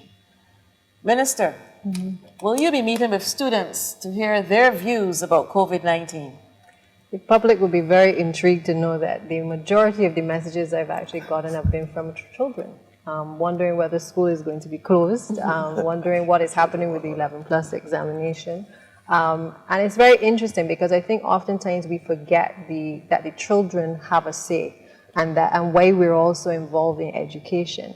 I've said a couple of weeks ago when we discussed the whole consultation for the common entrance exam and the future of the exam, I spoke about consultation not just with stakeholders at the level of parents and teachers and administrators, but also at the level of children, because children are listening and hearing all of what is happening, and they too have a say. So I continue to engage. They may not be necessarily in this forum, but I continue to engage with children because that is how I make my decisions as well in terms of education and what we do. And that's why I continue to appeal to all staff within education to recognize the role that schools and teachers in particular play. You are no longer only educators. You really are a part of that extended family of a number of our young people who are very vulnerable and who are looking to us as teachers and leaders to be able to provide that additional support, which oftentimes is not being had at home.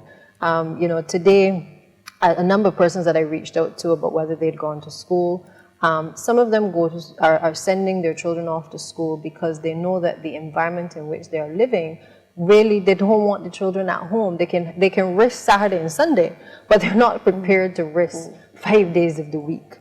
And that is a real fear for a number of parents. Does it mean that the criticism that, you know, teachers are now babysitters is a real one? I say not. It is not a case of babysitting. I think it is a recognition of your role as educators and the evolution of that role as an educator that is way beyond the administration of a subject. It is why we have said make sure that the teachers are trained in emotional intelligence. It's a recognition that they're having to deal with a number of issues that are beyond simple learning. It is why we've said we have to teach our teachers as well to identify challenges and disabilities within our students, because we recognize it is no longer just about the theoretical side of teaching. You have to be a more well-rounded teacher. So the question really is, are teachers wanting to abandon this new role, in a sense, that has been, I would have to say, imposed on them as a result of the changing climate of our society? But these are real considerations that I think we have to address our minds to. You know, there are several parents who sent their children to school this morning and will continue to do so because they don't have any other option. The officers who are on the front line, who are basically helping us at the ports of entry, they have children too. Are we saying that their children don't matter? Are we saying that they must not continue to get an education, particularly when we don't have the risk factors? I say not, and the medical evidence is suggesting not. This is not me as minister saying I want to put people at risk. This is us being guided as a country, armed with all the information, to be able to say, look at our schools, look at the risk factors, and be able to make decisions that are in the best interest of our students, of our teachers, and all of the ancillary staff that have to work within education as well. Okay. And our final question that I see, the questions have slowed down a bit, but would the Ministry of Education be willing to accept help from private institutions to deliver live online training to students, teachers in the IT-related subjects? And this is from Bentley. I refuse no assistance whatsoever. I don't know, maybe the most open of ministers when it comes to embracing people who want to help the Ministry of Education. I think we don't have the answers to everything, but there are a lot of good people out there, particularly Barbadians who have served outside of Barbados, who have something to offer. There are also locals who are who've been trained, who've had exposure to other systems as well, and who I know can perhaps lend some guidance. So we don't have all the answers within the Ministry of Education. We don't have all the answers within the wider society. So that we have to embrace different opinions and different modes of training and stuff for students and teachers. So we welcome any assistance that can be provided. But we also do have a platform on which we are using. I know the Open University has also offered us some assistance. Open Campus has also offered us some assistance as well. And I know the tertiary institutions are obviously already putting that in motion in terms of the virtual learning. So we're definitely open to suggestions. Yes, okay. Yeah, I just wanted to use this opportunity, even though we're discussing education, to really express the sincere appreciation of the government of Barbados to the many individuals who have come forward to offer assistance, both in kind and sometimes, assistance in relation to their time. But we have had a number of offers of physical equipment to outfit quarantine centers, and I really need to express our appreciation to Barbadians generally who have responded positively in this way, because I think we need to acknowledge this and we need to be grateful that we live in a country where people still, generally speaking, will adopt positive, helpful, committed, citizen-minded approaches to the challenges that we're facing. Very good. I just want to cheer for all the parents out there and the caregivers and the community members and the persons who might not be teachers. We've been preaching this to the teachers on a regular basis and to principals, but just for the general public as well.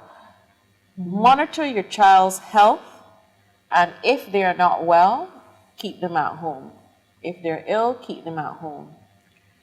Teach and model good hygiene practices for your children, and we've been repeating it constantly. You're seeing it on the media constantly in terms of the proper hand hygiene, how to wash your hands, the etiquette as relates to the coughing into your elbow, coughing into a tissue, staying away from persons who are ill.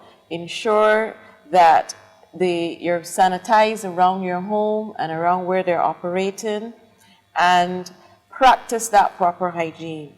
Encourage your children to ask questions and express their feelings with you, and also to the teachers. Is something that we've been telling our teachers. And remember that they might have a different reaction to stress. Be patient and be understanding.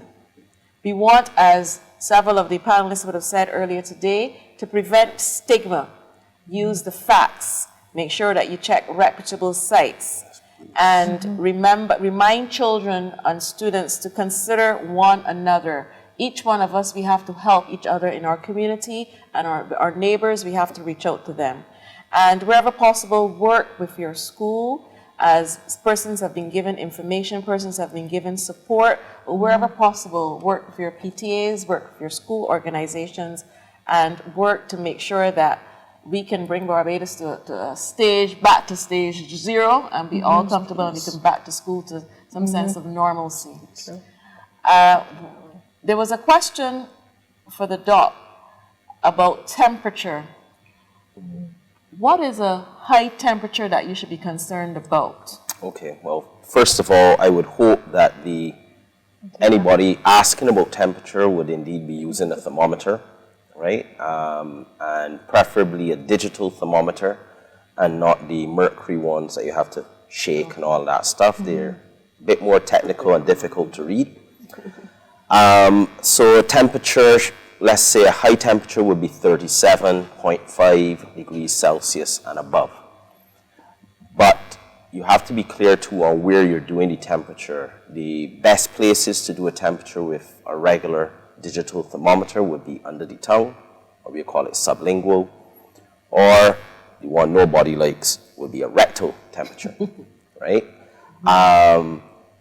Of course, those things bring hygiene issues associated with it, because as you will gather when you go to clinics or so on, you get your temperature, you're not getting any of the two of those done, because that's a thermometer that's going to be used on other people. But those are the more accurate forms. You can also get fancier stuff like the ones that spot into the ear, right, that read the temperature off your eardrum, or the infrared ones that you would spot on your forehead or your temple to get a reading. But obviously they cost way more money, and you don't have to get that expensive, right? But 37.5 and above. Okay, thank you. Minister, this question is from you. It's from C. Otley. secondary students want to know why BSAC, their sports, has been cancelled when school is business as usual. We're really sorry we had to have or play a role rather in the cancellation of BSAC. I know yesterday morning when NAPSAC would have been ongoing, we were in discussions with the organizers to make a determination as to how to proceed. Obviously, when the preparations were in place, and even when we had our meetings with PAHO and other ministry officials, and indeed the heads of the unions, we questioned whether we should proceed with both activities. At the time, again, guided by the evidence, guided by the data, we were at stage 0, and there was absolutely no reason why we should not continue with the NAPSAC on Tuesday. Obviously, the other consideration for us on Tuesday, once the disclosure had been made, was how do we manage the over 500 or 600 students that were at the stadium? How do we deal with parents who no doubt had gone into a panic as well in terms of hearing that we'd had these cases and would probably be rushing for their children? And we're dealing with some primary school kids, and I think the consideration that we had to make was whether to terminate the activities and create a panic and a frenzy, or do we allow the games to just continue and then meet with the organizers of BSAC to make a determination on the remainder of the games, because we had now moved to stage 1. So we regret that, we are at stage 1 and other considerations have come into play. But I think that the organizers also took into account, as the stage 1 requires us to do as a government, to advise persons at this stage to make consideration as to whether they should proceed with certain events as well. I'll let the doctor answer on the whole issue of gathering, because I think that is more of a medical terminology that people may not fully appreciate in terms of why a gathering is what would be considered into school sport versus a gathering in persons in a school. Yeah. Well, okay, what I would say is I believe part of the reason the decision would also have been made for limiting or advising that gatherings or groups of people of more than 100 would be not advisable, I should say. I think part of that is you would like, as you go forward, if you have to make more stringent steps, that things will go gradually. And it wouldn't be suddenly, one day everything is going on, and then tomorrow there's nothing, and Barbados is a ghost town. The other thing is about weighing risk versus benefit. And as somebody who's involved in sports at different levels, and as much as I like sports, things like BSAC and other sporting events, I'm afraid I wouldn't put at the same level as, sorry to say, schooling or religious gatherings, let's say. So we had to start somewhere, and I believe that's partly why we started where we started. One of the other things to it is that with different types of gatherings, let's say I was holding a party for commercial purposes. I was holding a party. One of the things with that is you're going to have a lot of people, obviously, but then you also have a lot of people who don't know each other. And if anything was to happen at that sort of event, contact tracing at that sort of, after that sort of event is going to be way harder. Yeah. Right? Mm-hmm. You could say, well, yes, there were some people next to me, and you can't tell me their name. You could say, well, he had on a blue shirt, and the lady next to me had on a red dress, and so on. And it's obvious that those sort of gatherings will be much more difficult than a school setting where we know all your classmates and all your teachers. Mm-hmm. So I think that it was very appropriate that we start where we started. Mm-hmm. I hope that answered. Yes, Mr. Carter? And without being or trying to be defensive on this, it would be, and we've been asking people all the time to trust us, to follow the science, follow the evidence. Yeah. So it would be hugely inconsistent for the government to say we are advising against gatherings of more than 100 people, recreational gatherings, correct, and then go ahead to legitimize a gathering that is more than 100 persons, because that would be a complete undermining of ourselves. And one of the constant things that I've been saying ever since I've taken on this role is that we have to basically ensure we take the country with us on the basis of trust. I think children can reason, and if I put back on my Director of Youth Affairs hat from several years ago, one of the things we trust our children to is to understand if we take a position on principle, because they can apply to they can respond to the logic of what we are saying. And we are not therefore making decisions on the basis of emotion. Yes, it will disappoint people. We're making decisions on the basis of the evidence that we have before us and the positions that we've taken. Okay, agreed. Very good. We have a very special guest with us this afternoon. And joining us now, we have the Honorable Mia Amor Mortley, our Prime Minister, who has joined this noble table. And ma'am, we're going to pass it on over to you. No, thank you very much. I really want to salute all of you who are here this afternoon. I want to salute the thousands of Barbadians who are watching this. Today has been a day of consultation for me. We met earlier with persons related to the kind of approach that we will take on our borders. We've also met with others. I have another team meeting to reinforce the food security.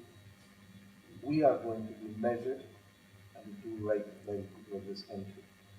And I walked into this room and remembered that I hadn't been in here for 19 years, 20 years. And it brought back all of the memories, Santa, of the messaging that sometimes you hear me talking about in cabinet all the time. And the first thing I want to say is that Gabby has a line in his song, Culture. Carrying the child by granny, that is we culture. That song is so powerful because it captures the elements of who we are as a people. And I think, Richard, you were at the last meeting we had from vendors to hoteliers, from business titans and magnates to PSV operators, to taxi men, to labor unions, to private sector leaders.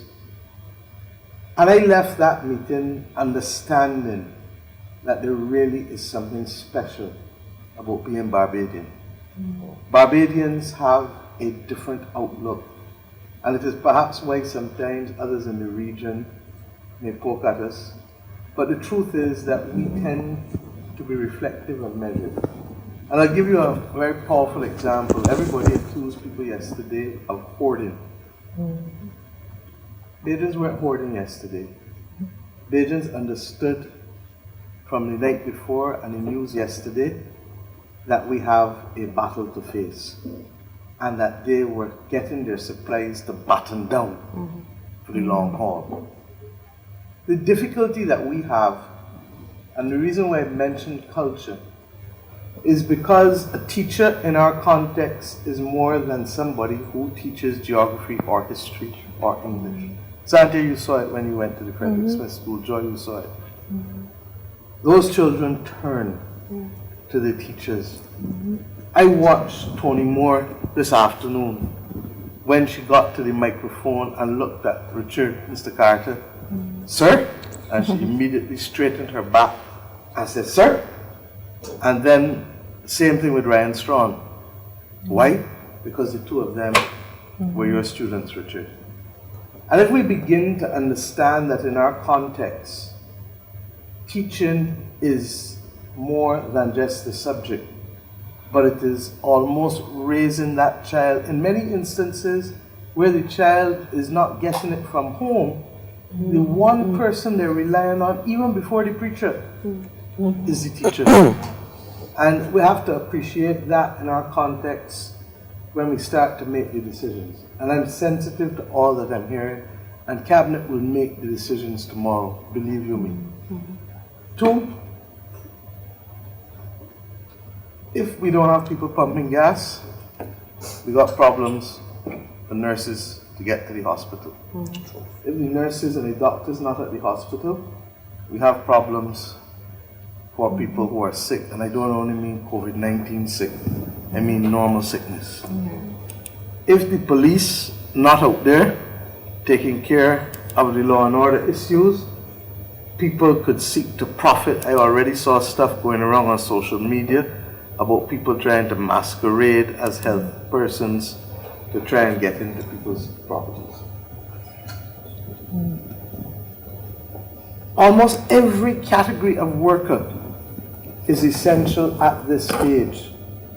And if, as the governor of New York pointed out, what happens to the teachers what happens to the children, of those people? The policemen, the nurses, the doctors, the gas station workers, the supermarket workers, all of the people that we are relying on. And the reason why we work as hard as we are, talking to as many people as we're talking in as short a space as possible, the success of Barbados comes from being able to work together and to close the circle. I'm hearing you, and I'm hearing that of all the things that lie before us too, those who have exams to sit, they are on the front line of the educational sector.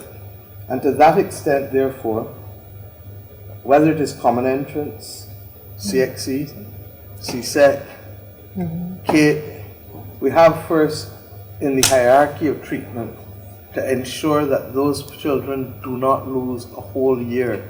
And in some instances, a whole year can make the difference between who is working next year and who isn't this year, who is alive next year and who isn't this year. There's a whole host of other things. If they go and get somebody pregnant, what happens to their life if they get pregnant themselves? It's a whole host of other things. And therefore, I want all of Barbados and all of the teaching profession in particular to know, Santi, as we discussed, and as you represented to me, we are going to be very measured in our decisions, but we can't divorce ourselves from our culture. I have to also say that we are in danger of only speaking about the losses that we will face from COVID without remembering that our objective in life is to deal with the losses, period. And whether the losses come from crime, whether the losses come from social implosion, whether the losses come from a car accident, whether the losses come from normal sickness, whether the losses come from COVID-19, we have a duty to protect and to ensure that we minimize it. And that, more than anything else, is going to require balance. So I say that for what it is worth, those 3 points. And the last point I'll make is this. I don't have children, but I have 4 nieces. And I've watched them grow. And I've seen them and others with my godchildren. Children panic when adults panic. The one thing the adults of this country have to do is not only to be strong, not to panic, but also spend time talking now to the children and talk through these issues with the children. They understand a lot more than we think. In fact, I've had conversations with some 5-year-olds and 4-year-olds and 6-year-olds recently that blow my mind. And I'm satisfied that every generation really is producing and learning at a more rapid rate. But we need to talk with them, and we need not to panic. And those of us who are adults around children, I understand it. As for the teachers, I understand the issues. And that's why, once again with Santi, I've said that those teachers who are particularly vulnerable, if you're an asthmatic, if you are chronic diabetic that is out of control, whether you're a teacher or a public servant, I'm saying to you, just bring the letters from your doctors and we will bear that in mind and get it through. There was a time when Barbados did not have enough qualified teachers and we had pupil teachers. If we have, in some instances, to put elderly older students to help us if a school loses 5 or 10 teachers, to be able to help manage the process, then we'll have to do it. These are not normal times. But what I don't want, for some children, that school meal is the only meal that that child can have for the day. In some instances, that hug from that teacher that they would have gotten, which they can't get now, but that smile and that kind word and that sense of reinforcement is the difference between whether a child stays on the straight and narrow or a child ends up off on the block. And I know that this is not a perfect world. Jan know that I would like to turn back the clocks. I would like this to be time tunnel. But it is not. And when you look back and see that your grandparents and your great-grandparents had to make decisions about who could go to school and who could learn and who had to go to war and who had to be on the front line of other things, understand that thus far we've really lived a blessed life, a charmed existence. And this is our time now to lift some weight. But I have every confidence that the majority of Barbadian teachers will understand, and we also are listening. Santia has already started talking to me about some things, but I want us to go to cabinet tomorrow. But if we shut everything down just purely because others are shutting down, many of you know Rudyard Kipling better than me because you know more of his poems than me. But go and read If again. If we can keep our heads while all others around us are losing theirs, let us do the right thing according to our culture and according to who we are. Okay? And I say that for now. I don't know if there's anything else you want me to answer, but Santi, I came here. Joy, I came here because Barbadians must know that we are not going to let anybody walk alone. And if we got to work 18, 20 hours a day to help carry this country, then we are going to meet and talk with as many people as possible. Because when you talk with them and when we share what we know, then we begin to understand, yes, the rest of the world is panicking, and with good cause, because something has happened. But you can't keep panicking. There is no end date. If we knew an end date this afternoon, this discussion would be 1,000 times easier. Yep. We don't know whether we're talking about 6 months, 9 months, 12 months with respect to a vaccine. We don't know whether we're talking about 3 months. Pretty much we know it is likely to be longer than 6 months, even in terms of us just being able to access things. And we do know that we need social distance. We do know that we need things so that even when we have the schools, there are ways of having meetings. We just had meetings with people and we kept the chairs, Richard, what? 3 feet apart, 4 feet apart. There were people who were being very appropriate, even with respect to the microphone, and staying sufficiently far to be able to speak. If you pretend in your head that everyone you talk to has it and you have it, then you're going to keep the distance. And it is almost like being in a gym. I remember Sakatan, holy belly in, holy core in, holy belly in. And it's hard, but that is what is required of us. It is better, I suppose, than if we were facing a real war. So we'll listen, but I'll listen to a few more while I'm here. Let me just thank you, Prime Minister. I don't know how you do it so that you are in so many places and still find the time to actually come to this session, but I think it's almost as though you have listened to all of what we've said with a different ear. Not quite, but what I will say to you is that, look, I get it. I get people being anxious, but I trust me, we have to hold each other up at this time. And if we don't do it, and one side lets down the side, then the police can ask, what are you doing this for? And then if the police let down the side, the nurses can ask, what are you doing this for? This is all of us got to be in this. And that's why you ask how I'm doing it, is adrenaline. All of us got to be in this. Tonight is the parliamentary party, by the way. That's right. I know. And that's the thing. It always comes down to leadership, because the leadership we have right now is such that has to trickle down to cabinet. It has to trickle down to the czar. It has to trickle down to the medical profession, education, the principals, the teachers, the police, everybody. We are in this together. And the teachers are our first leaders of our children. The teachers are the ones. Look, I still remember the things that Mr. Prasad tell me. I still remember the things that Ms. Cummins tell me, Joy. I still remember that she almost sent me a detention for a rubber band and for talking out of order. You understand? I still remember what Mrs. Carrington, who looks amazing at 102, 101. So teachers are the one persons in our life who we will always remember. We don't remember them because they taught geography or maths or English.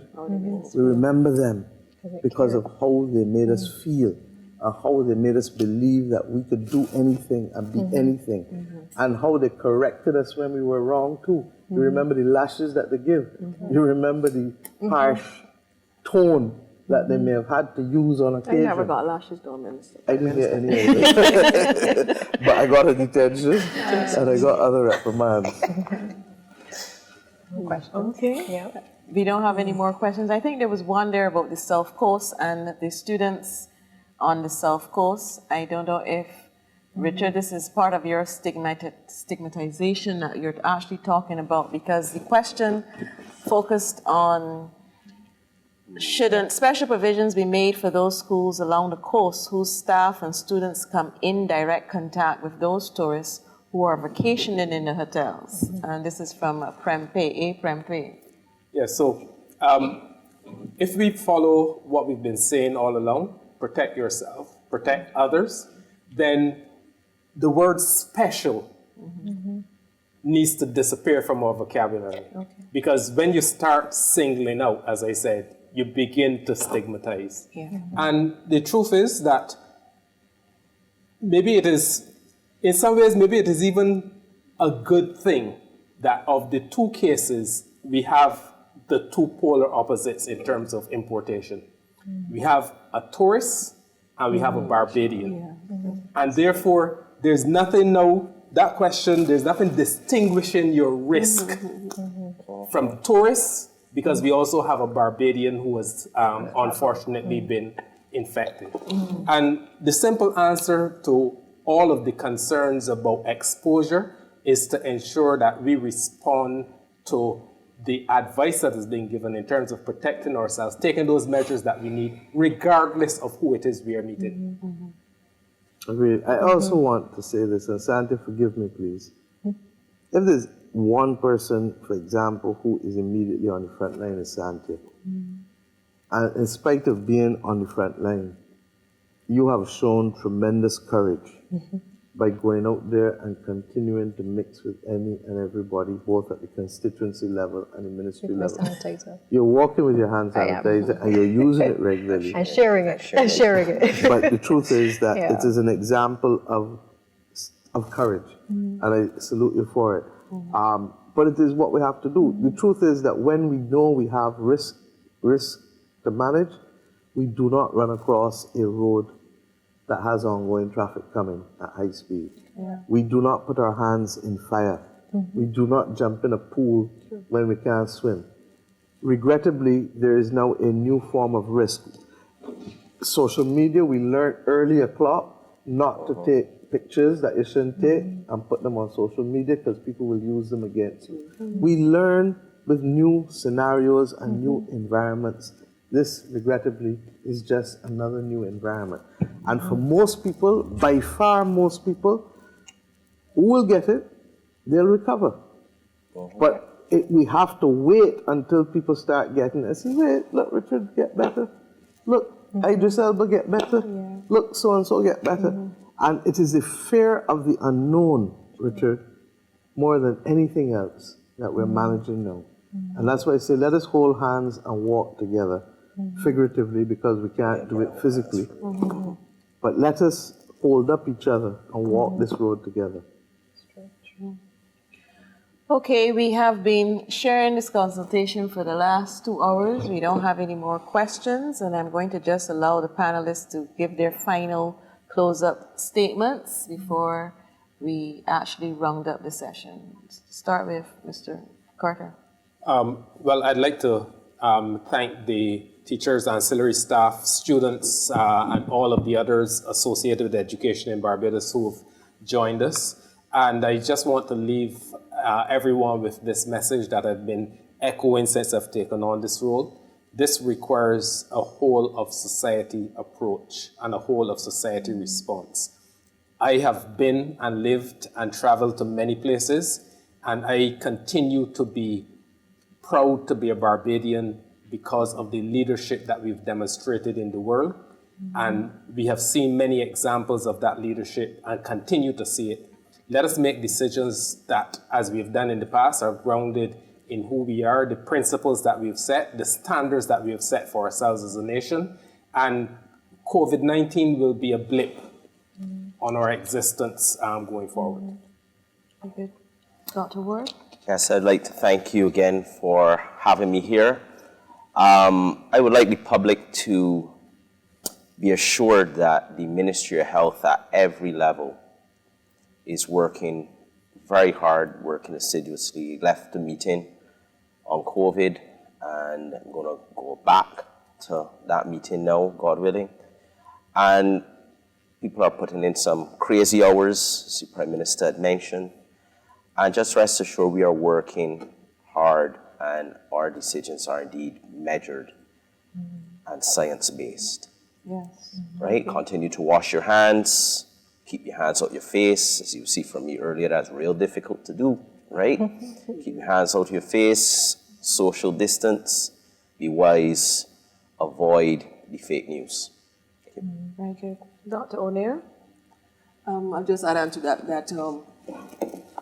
we need to also, to reduce the panic in sense, we need to also look at the number of people that have recovered. Yes. We tend to look only at the numbers of people that got sick, the number of people that died, and the number of people that recovered was way, it's a high recovery. So I think we should be aware of that. We should come back to what you're saying, use reliable resources of information, stop the fake news because this is increasing the panic, and make a call to reduce the stigma and discrimination towards COVID-19 positive patients. Minister? I will just say, Sandy, it's your game, so you get the last word, not me.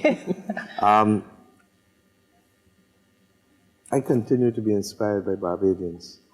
This morning was such an occasion. I had actually looked forward, as you know, to being in the gymnasium this afternoon with you.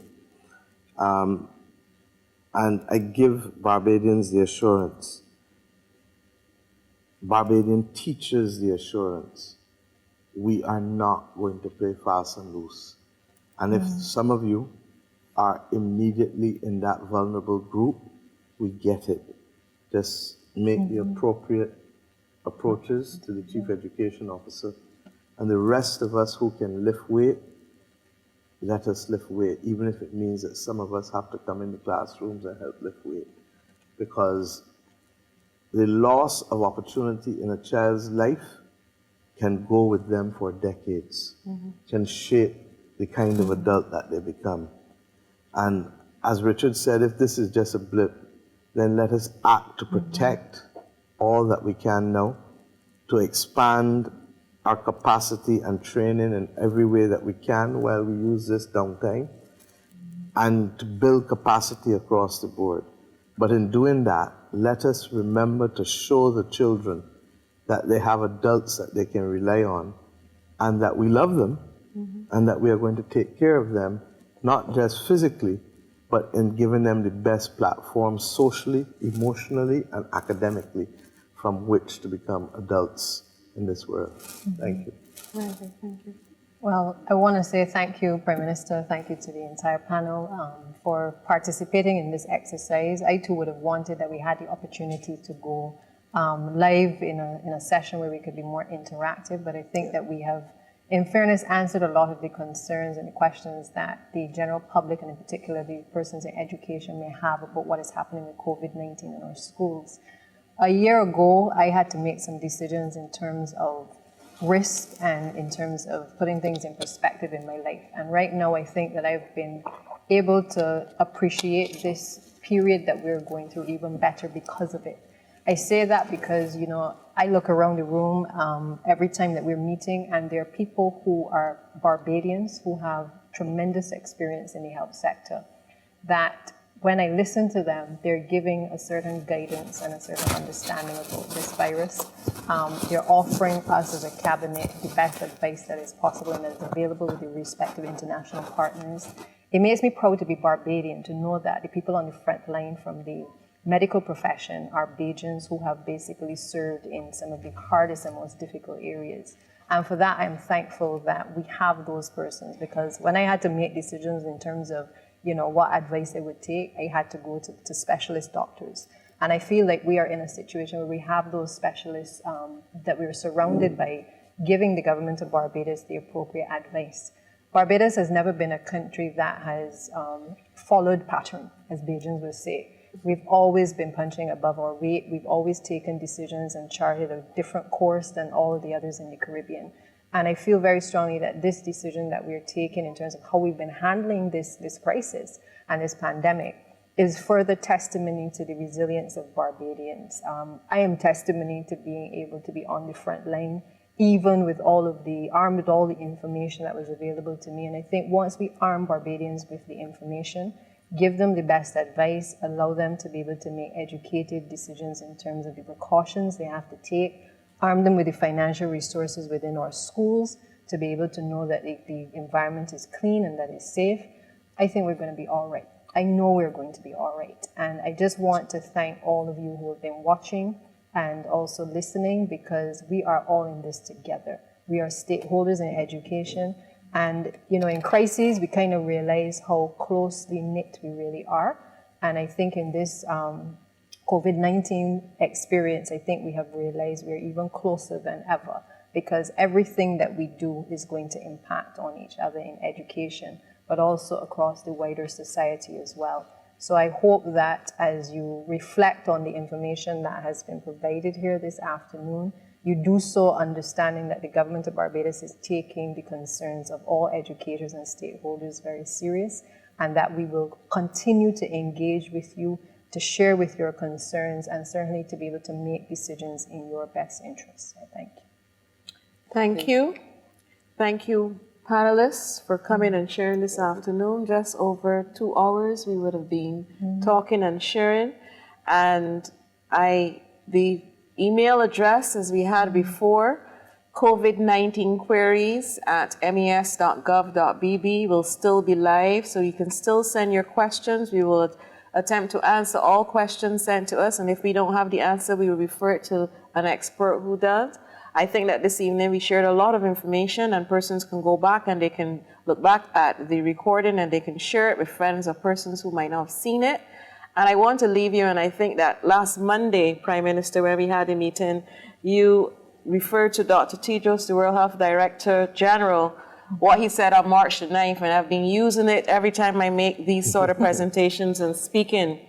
We are not at the mercy of this virus. Let hope be the antidote to fear. Let solidarity be the antidote to blame. Let our shared humanity be the antidote to our shared threat. With that, good evening. Thank you.